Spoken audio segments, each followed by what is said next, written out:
මල්ලි මාව මතකද ගිය පාර ලැබ් එක හදන්න ආපු වෙලාව උඹට වොරන්ටි ක්ලේම් කරන් දුන්නේ නැත්තේ මේ පාර නම් බයිල ගන්න ලෑස්ති වෙන්න ඉල්ලපු හැමදේම අරගෙන ආවේ කලබල වෙන්න පාස අපෙන් ගත්ත බිල් එක තියෙනවද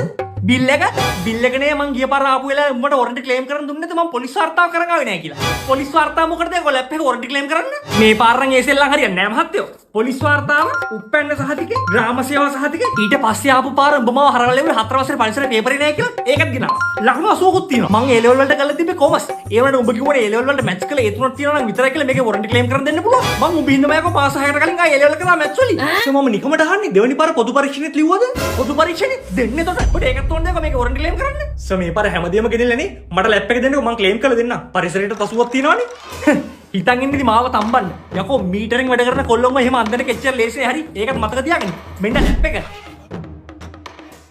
ඔය මොකද්ද සර් මචං අමතක කරලා ලැප් එකේ උඩ කටින් බෝඩ් එකේ දාගෙන ඉවිල්ලා තියෙනවා කිව්වත් වගේ සර් පට්ට මීටරයක් නේ හැබැයි සර් කටින් බෝඩ් වල නම් අපි වොරන්ටි ක්ලේම් කරන්නේ නැහැ